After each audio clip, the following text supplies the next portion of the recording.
Guys, welcome back to my channel. कैसे हो आप लोग? आई होप आप लोग अच्छे होंगे। मैं भी अच्छी हूँ। जैसे कि आप देख सकते हो कि मैं नहा वहा के आ गई हूँ और बच्चे भी नहा लिए हैं। अभी नाश्ता हुआ है और दोपहर का खाना का तैयारी होगा, थोड़ी देर बाद होगा, अभी नहीं होगा। और मुझे थोड़ी सी आप लोग से बात करनी थी, तो मैं सोची थोड़ा बात कर लेती हूँ आप लोग से। तो मैं अपना मैरिज लाइफ के बारे में आप लोग से बात करती हूँ। मैरिज लाइफ में मेरा कैसे कैसे स्टार्ट हुआ था, क्या क्या मुझे दिक्कत हुई थी, कैसे कैसे मैं हैंडल की हूँ। तो ये चीज़, हर चीज़ मैं आप लोग से शेयर करूँगी। आप लोग प्लीज़ वीडियो में बने रहना। वीडियो बहुत ही इंटरेस्टिंग होने वाली है। तो मुझे ऐसे ही याद आ रही थी, तो मैं सोची आप लोग से शेयर कर दूँ। हाँ, मेरे लिए तो आप ही लोग फैमिली हो और मैं किससे शेयर कर सकती हूँ, है ना। पहले थे कि हस्बैंड थे, मैं उनसे सारा बात करती थी। अब आप लोग हो फैमिली, तो आप लोग से मैं बात कर सकती हूँ। तो मैरिज लाइफ जो मेरा स्टार्ट हुआ था, इतना बुरा हुआ था, इतना कि क्या मैं आप लोग को बताऊँ। जब मेरी शादी हुई थी तो हमें रहने के लिए घर नहीं था। मैं जब शादी करके गई थी, मेरे हस्बैंड का उस टाइम पे जॉब नहीं था। मेरे हस्बैंड का फादर बोकारो में जॉब करते थे, इनके फुल फैमिली वहीं पे रहता था। इनके बड़े ब्रदर दिल्ली में रहते थे, रेंटेड थे, रेंट पे ही रहते थे। पर उनके पास भी 2 रूम था, 2 BH का ले रखे थे फ्लैट। तो उस टाइम मेरे हस्बैंड जेठ को भी कॉल किए थे कि भैया मैं श्वेता को लेके आ जाता हूँ, कुछ दिन रहूँगा, फिर उसके बाद मेरी जॉब उब लग जाएगी, तो फिर मैं अपना घर ले लूँगा और रहूँगा। तो जेठ ने मना कर दिए थे शायद। और उसके बाद हमारे हस्बैंड पसंद से शादी किए थे मेरे से, तो इनके फैमिली नाराज़ थे। उन लोग आने से मना कर दिए कि भाई घर पे नहीं आना है। उसके बाद कहाँ जाएं, तो मेरे हस्बैंड के पास जॉब नहीं, पैसे नहीं, तो कैसे क्या करें। तो उसके बाद क्या हुआ था कि होटल में गए, तो होटल में गए हम लोग, खाना उना खाएं। उसके बाद वहाँ पे प्लानिंग हुआ रुकने का, तो रुकने का हुआ तो वो डॉक्यूमेंट वगैरह मांगते थे। तो मेरे हस्बैंड का तो था, मेरा नहीं था, तो पर वो रहने दिए। तो होटल भी बहुत महंगा था, पर डे 1000 या कुछ लग रहा था। तो उसके बाद मेरे हस्बैंड वहाँ पे रूम लिए। उसके बाद मैं वहाँ पे रही, 1 या 2 दिन रही थी। उसके बाद मेरे हस्बैंड बात किए अपने फ्रेंड से, तो फ्रेंड बोला कि मैं अपने मम्मी पापा से इस चीज़ के बारे में बात करूँगा। तो बहुत अच्छे थे, बहुत अच्छे अंकल आंटी, बहुत अच्छे थे। अंकल आंटी ने बोला कि ठीक है, यहीं ले आओ, यहीं रखो।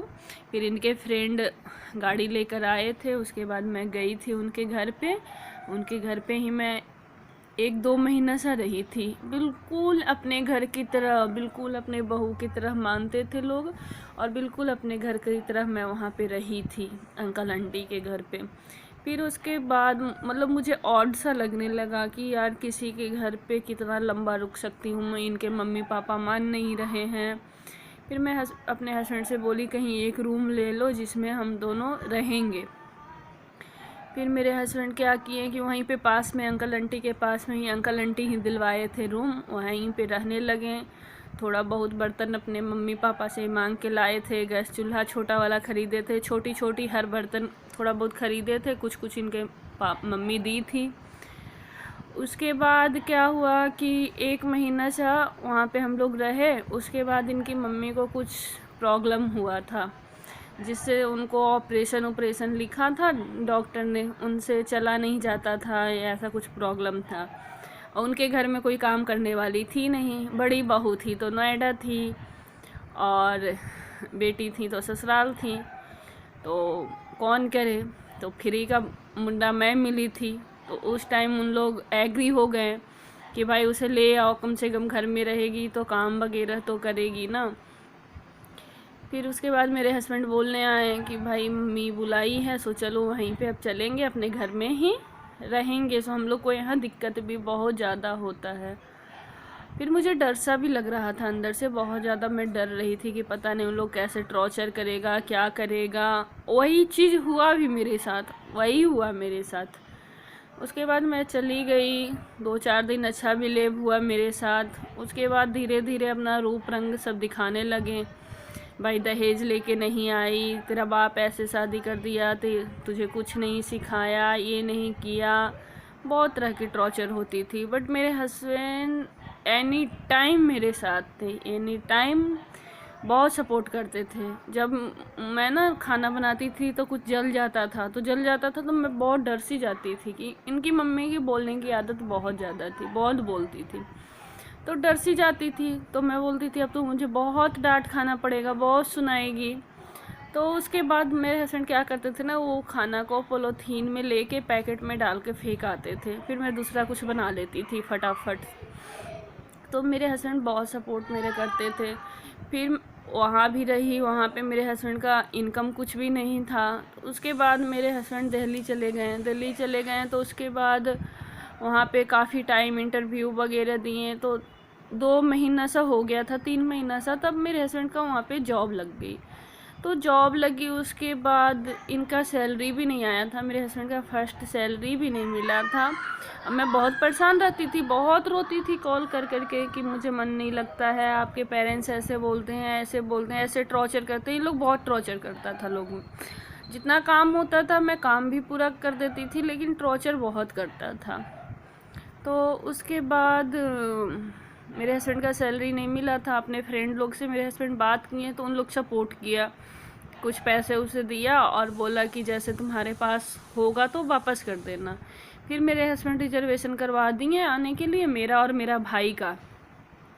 ये बात चली मेरे ससुराल वाले को पता, मेरे हस्बैंड कॉल किए कि श्वेता का रिजर्वेशन करवा दिया हूँ, सो श्वेता आ जाएगी मेरे पास। अब तो इन लोग को बहुत दुख कि श्वेता चली जाएगी तो काम कौन करेगा।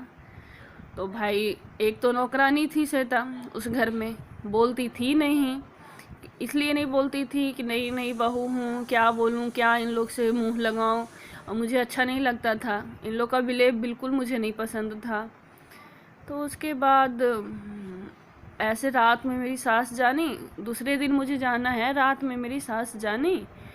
उसके बाद मैं अपने सास के पैर में तेल मालिश कर रही थी, उसी टाइम अपना पैर हटा ली, पूरा एकदम खून ऊन छीन ली, बहुत झगड़ा उगड़ा की मेरे से। मेरी नंद भी वहीं पे थी, वो भी की मेरे साथ मिल के। और उसके बाद उन लोग रात में ही मुझे घर से निकाल दिया। उसके बाद क्या हुआ, अब मैं कहाँ जाऊँ अकेली, मुझे इतना पता भी नहीं था। उसके बाद वहाँ से मैं निकली तो एक नीचे भैया फ्लैट में रहते थे, वो मेरा सूटकेस का आवाज़ सुन के कि ढक ढक इतना आवाज़ कौन कर रहा है, फिर वो बाहर निकले। फिर वो मेरे से पूछे, मैं कभी उन लोग से बात नहीं करती थी क्योंकि बहू थी तो बहू की तरह ही रहती थी वहाँ पे। उसके बाद मैं वो बोली भैया से, भैया ऐसे ऐसे है, सो इन लोग ऐसे मेरे साथ किए, मेरा फ़ोन भी छीन लिया, मैं अपने हस्बैंड को कैसे कॉल करूं या घर वाले को मैं कैसे कॉल करके बताऊं। फिर भैया बोले चलो मैं छोड़ देता, वो बोले मेरे घर पे रह लो। मैं बोली आपके घर पे मैं नहीं रहूँगी, सो मुझे रिजर्वेशन करवा दो, मुझे गया जाना है, मैं गया चली जाऊँगी। उसके बाद क्या हुआ कि भैया रिजर्वेशन करवा दिए, मुझे स्टेशन पे ले जाके ट्रेन में बैठा दिए। मेरे पास पैसे नहीं थे, भैया 200-250 रुपया मुझे दे दिए। और उसके बाद जब मैं गया आई तो मतलब किसी और का फ़ोन से मैं अपने पापा को फ़ोन की थी, तो पापा को इस चीज़ पता चला था। फिर उसके बाद भैया मेरा स्टेशन गया था, भैया के फ्रेंड स्टेशन गए थे। उसके बाद लेकर आए, मैं एक रात यहाँ रुकी, फिर दूसरे रात में मेरी दिल्ली का ट्रेन था। फिर मैं अपने भाई को लेकर दिल्ली गई और उसके बाद मेरे हस्बैंड वहाँ पे मुझे रिसीव किए। और उसके बाद ना मेरे हस्बैंड का सैलरी भी नहीं आया था, और मतलब इतना मुश्किल से मैं झेली, फिर भी मैं खुश थी, बहुत खुश रहती थी अपने हस्बैंड के साथ। उसके बाद क्या हुआ कि मैं जब गई उसके 1-2 महीने बाद मेरे हस्बैंड की जॉब छूट गई वहाँ पे भी। तो जॉब छूट गई तो अब कैसे क्या होगा, कुछ नहीं समझ में आता था। उसके बाद क्या हुआ ना कि वो उनके फ्रेंड का कोई ऑटो था, जो छोटा हाथी होता है ना, वो था। तो मेरे हस्बैंड ओ चलाने लगे तो थोड़ा बहुत खर्च निकलता था। उसके बाद वो भी पता नहीं उसका लोन वोन कुछ था, वो नहीं फिल किया था। उसके बाद उसमें भी पता नहीं केस वेस हो गया कुछ, वो भी छोड़ दिए। उसके बाद मेरे हस्बैंड 8,000 का जॉब पकड़े कहीं छोटा सा फैक्ट्री में। 8,000 का जॉब में क्या खर्च घर का चलेगा बाहर में, आप सोच सकते हो। तो पर भी अब मेरी बेटी भी हो चुकी थी उस टाइम, सौम्या हो चुकी थी। उसके बाद थोड़ा थोड़ा ऐसे ही करके काम चलता था। बगल में आंटी जी थी, बहुत हेल्प करती थी, बहुत। मेरी बेटी को दूध वही पिलाती थी, वो जो दूध लेती थी ना वो सौम्या को पिला देती थी। उसके बाद हुआ कि जैसे जॉब लगा तो पर भी मेरे हस्बैंड बोलते थे श्वेता तुम अपने मायके चले जाओ, तुम इतना कष्ट कभी नहीं देखी हो ज़िंदगी में, तुम्हें कष्ट बहुत झेलना पड़ रहा है मेरे वजह से। फिर मैं नहीं आती थी कि नहीं मैं नहीं जाऊंगी, अगर आप हो ऐसे तो मैं भी आपके साथ ऐसे ही रहूंगी। उसके बाद बहुत मुश्किलें झेले, बहुत मुश्किलें। मेरे हस्बैंड रोड पे ले जाकर खाना बेचें, मैं खाना बनाती थी, मेरे हस्बैंड खाना बेचते थे। तो बहुत मुश्किलें झेली। उसके बाद सब ठीक हुआ था। उस टाइम मेरा पेरेंट्स कोई भी मुझसे नहीं कोई मिलने आता था, नहीं कॉल करता था, कोई भी नहीं, ससुराल वाले। फिर भी मैं अपने हस्बैंड के साथ बहुत खुश थी, बहुत ज़्यादा खुश रहती थी। नमक रोटी भी खाओ, लेकिन फैमिली जब एक साथ होता है तो खुशी होती है। तो मैं बहुत खुश रहती थी वहाँ पे। उसके बाद क्या हुआ कि इनकी लग गई जॉब गुड़गांव में जॉब लगी। तो उस टाइम इनकी सैलरी स्टार्टिंग 25,000 थी। तो 25,000 थी तो मैं सुन के बहुत खुश हुई कि वाह 25,000 की जॉब लग गई इनकी। फिर वहाँ से अप डाउन नोएडा से मेरे हस्बैंड करते थे तो बहुत टाइम लग जाता था। उसके बाद हम लोग शिफ्टिंग का प्लान किए कि अब गुड़गांव में ही शिफ्ट करेंगे। उसके बाद बीच में गई, वहाँ पे रूम देखी और वहाँ पे शिफ्टिंग की। तो शिफ्टिंग के बाद अच्छा लाइफ चल रहा था, हर चीज़ ठीक ठाक सा था। वहाँ पे मेरे हस्बैंड 5 साल से थे, 7 साल हो गई थी, 7 साल से हम लोग गुड़गांव में थे। उसके बाद पिछले लॉकडाउन में मेरे हस्बैंड का जॉब छूट गया। उसके बाद तो जो बुरा स्थिति हुआ है वो मैं बताऊंगी नेक्स्ट ब्लॉग में, क्योंकि हो जाएगी बहुत लंबी वीडियो। इसलिए अगर मेरी वीडियो आप लोग को पसंद आए तो लाइक कर देना और चैनल को सब्सक्राइब कर लेना, बेल आइकन को घंटी दबा देना।